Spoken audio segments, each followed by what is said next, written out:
কোনো বাবা যদি দুনিয়া থেকে যাওয়ার আগে আগে ছেলে দুনিয়া থেকে চলে যায়, তাহলে সেক্ষেত্রে যেই লোক দুনিয়া থেকে চলে গেল তার সন্তানরা তার দাদার সম্পত্তি থেকে আইনত কোরআন এবং সুন্নাহর আলোকে সরাসরি কোনো বিশেষ হিস্সা পাবে না, যেহেতু তারা ওয়ারিস না। কারণ একজনের সম্পদে তার সন্তান মালিক হয় তার মৃত্যুর পর। কখন মালিক হয়? সেই লোকটার মৃত্যুর আগেই যদি ওই লোক মারা যায়, অর্থাৎ সন্তান মারা যায়, তাহলে তো বাবার সম্পদ থেকে মালিক হওয়ার সুযোগই পেল না, সে দুনিয়া থেকে চলে গেল। আর তার সন্তানরা মালিক হবে বাপের মাধ্যমে। সে বাপই মালিক হয় না, তো তারা কোত্থেকে মালিক হবে?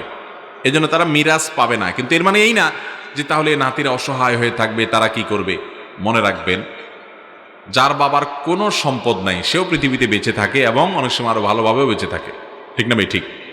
আর এর চেয়ে বড় কথা হলো যে দাদা শরিয়াত দৃষ্টিকোণ থেকে বাবার মৃত্যুর পর যদি তার ছেলে মেয়েরা থাকে, তাদেরকে দাদা হিসাবে তার ভরণ পোষণ দেওয়া, তার ক্ষয় খরচ দেওয়া, পড়ালেখা করানো, চিকিৎসা করানো, বাসস্থান দেওয়া, সকল দায় দায়িত্ব বহন করতে হবে দাদাকে।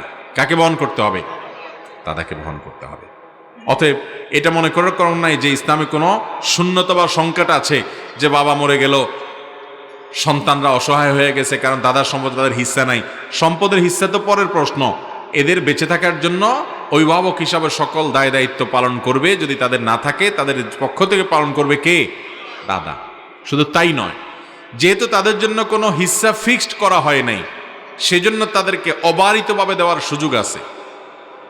একটা গুরুত্বপূর্ণ মাসআলা নবী সাল্লাল্লাহু আলাইহি ওয়াসাল্লাম হাদিসে বলা আছে, সেটা হলো যে লা ওয়াসিয়াতা লিওয়ারিথিন, কোনো ওয়ারিসকে ওসিয়ত করা যায় না। ধরেন আপনার ছেলে আপনার মৃত্যুর পর আপনার সম্পদে ভাগ পাবে।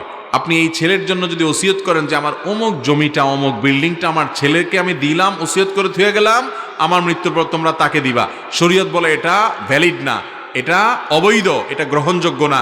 যেহেতু সে আপনার ওয়ারিস, তার জন্য নির্দিষ্ট হিস্সা কোরআনে ঠিক করে দেওয়া আছে এবং আল্লাহ বলে দিয়েছেন ফরিদাতুম মিনাল্লাহ।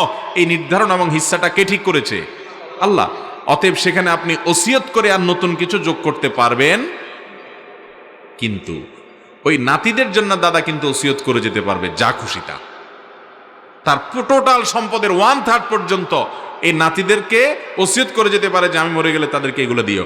বরং তারা ওয়ারিস হিসাবে যতটুকু পেত তার চাইতে বেশি দেওয়ার সুযোগ তৈরি হলো এই প্রসেসের মাধ্যমে। আল্লাহ রাব্বুল আলামিন কার জন্য কোনটা প্রয়োজন তিনি সবচেয়ে ভালো জানেন।